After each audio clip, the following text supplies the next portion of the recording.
বিশ্বনবী নবুয়তের 7ম থেকে 10ম বছর পর্যন্ত বন্দি অবস্থার মধ্যে ছিলেন। এরপরে সেখান থেকে শিয়াবে আবি তালিব থেকে বন্দি অবস্থা থেকে মুক্ত হয়ে তিনি অত্যন্ত ভারাক্রান্ত মন, নিজের প্রিয় চাচাকে হারালেন। নিজের সবচেয়ে আপন মানুষ যিনি, নিজের প্রিয়তমা স্ত্রী আম্মাজান খাদিজাতুল কুবরা রাদিয়াল্লাহু তাআলা আনহাকেও হারালেন। একটা মানুষ, একজন নবী, তিনি তো নবী, আবার অন্য দিক থেকে যদি আমরা চিন্তা করি তিনি একজন বিশ্বের শ্রেষ্ঠ মানুষ হিসেবে সংসার, স্ত্রী, এগুলির মোহ মায়া তো অবশ্যই থাকবে। এত বেশি কষ্টে জর্জরিত হলেন, এত বেশি মন খারাপ হলেন, তিনি বুক ভরা আশা নিয়ে তিনি তায়েব সফর করলেন।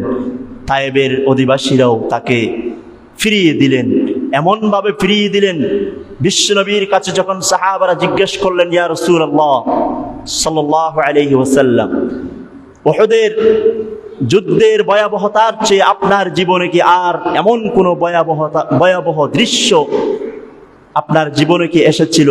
তিনি বললেন, আমার সাহাবারা, আমার জীবনের উহুদের চেয়েও ভয়াবহ কঠিন কষ্টে আমি ভুগছিলাম, কষ্ট পেয়েছিলাম এই তায়েফের কঠিন নির্যাতনের এই সময়টাকে। তারা দাওয়াত গ্রহণ করলেন না। তিনি বিদায় নেওয়ার সময়, চলে যাওয়ার সময় তার উপরে অত্যাচার চালানো হলো। তার হাদিসের ভিতরে আসছে, জুতার সাথে পা এমনভাবে লেগে যাচ্ছে, জমাট বাঁধা রক্ত এমনভাবে বের হয়েছে, পুরা জুতার মধ্যে রক্ত লেগে গিয়েছে, হাঁটতে পারছিলেন না। এমন কঠিন সময় তিনি এই তায়েফ থেকে তিনি গ্রহণ করেছেন। আল্লাহ রাব্বুল আলামিন এই কঠিন পরীক্ষার সম্মুখীন করলেন আমাদেরকে কি এত শান্তিতে, এত নিশ্চিন্তে, এত আরাম আয়েশে এই দিন ইসলাম পালন করার জন্য নয়। এখানে যেমন শান্তি সুশৃঙ্খলতা রয়েছে, ঠিক তেমনি হকের উপর দিনের দাওয়াত দিতে গিয়ে বিশ্বনবীর জীবনে যে আঘাত এসেছে, যদি পৃথিবীর শুরু থেকে সমাপ্তি পর্যন্ত কোন ইসলামপন্থীর উপর যদি সঠিক হকের উপর অবিচল থাকতে গিয়ে যদি এমন আঘাত প্রতিবন্ধকতা না আসে, তাহলে বুঝতে হবে তার এই দাওয়াত সঠিক নয়, তার দাওয়াত সঠিক নয়।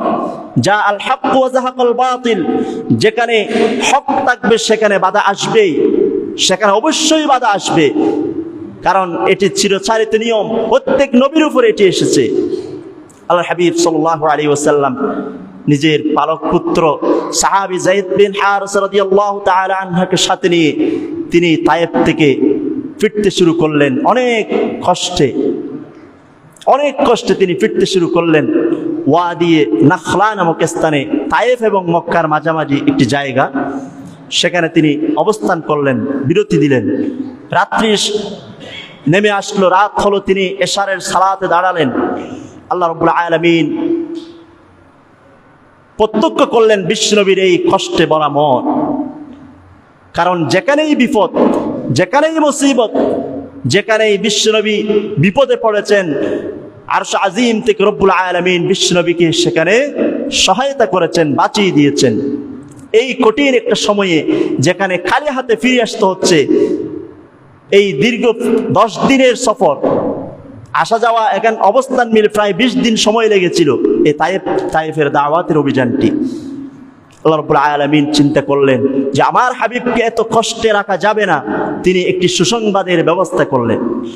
আল্লাহ রাব্বুল আলামিন বললেন, বিশ্বনবী যখন সালাতুল ইশারে দাঁড়ালেন, তিনি কোরআন তেলাওয়াত করতেছিলেন। এমত অবস্থায় পাশ দিয়ে জিনদের একটি দল সেখান দিয়ে চলতে লাগলেন, অতিবাহিত হতে লাগলেন। জিনদের দল যখন বিশ্বনবীর জায়গার কাছাকাছি আসলো, তারা দাঁড়িয়ে গেল। তারা নীরবে নিস্তব্ধে বিশ্বনবীর কোরআনুল কারীমের তেলাওয়াত শুনতে লাগলেন। বিশ্বনবীর তেলাওয়াত শুনে জিনরা নীরবে নিস্তব্ধে সেই সুমধুর কণ্ঠের তেলাওয়াত তারা শ্রবণ করলেন। ইতিপূর্বেই কখনোই জিন জাতি বিশ্বনবীর সম্মুখীন হন নাই, সামনাসামনি আসেন নাই, এবং বিশ্বনবীও তাদেরকে দেখেন নাই। আল্লাহ রাব্বুল আলামিন সূরা আহকাফের 29 থেকে 30 নম্বর আয়াতে সেই ঘটনাটি বর্ণনা করলেন। রব্বুল আলামিন বলছেন, وَإِذْ صَرَفْنَا إِلَيْكَ نَفَرًا مِنَ الْجِنِّ يَسْتَمِعُونَ الْقُرْآنَ। রব্বুল আলামিন বলেন, وَإِذْ صَرَفْنَا إِلَيْكَ, বিশ্বনবীকে ইনস্ট্যান্ট ওহীর মাধ্যমে জানাননি, তিনি যখন সেখান থেকে মক্কা ফিরে গেলেন, রব্বুল আলামিন সেই সুসংবাদ নিয়ামতের কথা আল্লাহর হাবিবকে জানিয়ে দিলেন এই ওহীর মাধ্যমে। রব্বুল আলামিন বলছেন, ওয়াইদ সরফনা ইলাইক, ও আমার হাবিব, যখন আপনি ওয়াদি নাখলার মধ্যে নামাজ আদায় করছিলেন, ওয়াইদ সরফনা ইলাইকা, আমি জিনদের একটি দলকে সেখানে প্রেরণ করেছি, নাফারাম মিনাল জিন্নি, জিনদের একটি দলকে, ইয়াস্তামিউনাল কুরআন, ওই জিনের দল আপনার তেলাওয়াত শুনতেছিল। ফালাম্মা হাদারুহু, যখন তারা সেখানে উপস্থিত হলেন, অলু আনসিতু, তারা একে অপরকে বলতে লাগলেন, চুপ করো, চুপ থাকো, নীরবে এই মধুর কণ্ঠে কোরআন তেলাওয়াত শুনো। ফালাম্মা কুদিয়া ওয়াল্লাউ ইলা কওমিহিম মুনযিরিন, বিশ্বনবী যখন সালাত শেষ করলেন, ওই জিনের দল তাদের সম্প্রদায়ের কাছে চলে গিয়ে ওই বিশ্বনবীর দিন ইসলামের দাওয়াত জিন সম্প্রদায়ের মাঝে ছড়িয়ে দিলেন। সুবহানাল্লাহ ওয়া বিহামদি। বিশ্বনবীর মনটা খুশিতে ভরে গেল। যখনই কষ্ট, যখনই বিপদ, বিশ্বনবীর মনকে সান্ত্বনা করে দেন কে? আল্লাহ সুবহানাহু ওয়া তাআলা। তাহলে মানুষ দাওয়াত গ্রহণ না করলেও জিন সম্প্রদায়ের মাঝে এটি বৃহৎ একটি সম্প্রদায় যারা অদৃশ্য। আল্লাহ রাব্বুল আলামিন দুই শ্রেণীর প্রাণীর কাছ থেকে হিসেব নেবেন। এক নাম্বার প্রাণী হলো মানুষ জাতি, আমরা যারা দৃশ্যমান, যারা প্রকাশ্যে একজন আরেকজনকে আমরা দেখতে পাই। তবে আমাদের আরেক প্রকার অদৃশ্য প্রাণী যাদেরকে বলা হয় জিন, ওই জিনকে আমরা কখনোই দেখতে পাই না। এই অদৃশ্য জাতির মাঝেও আল্লাহ রাব্বুল আলামিন বিশ্বনবীর দাওয়াত তাদের সম্প্রদায়ের কাছে, এই তায়েব থেকে ফিরার পথে এই দাওয়াত তিনি পৌঁছানোর ব্যবস্থা করে দিলেন। সুবহানাল্লাহ ওয়া বিহামদি। এই জিনদের আসর সত্য, অনেকে এটিকে অস্বীকার করে, অস্বীকার করার কোনো সুযোগ নাই।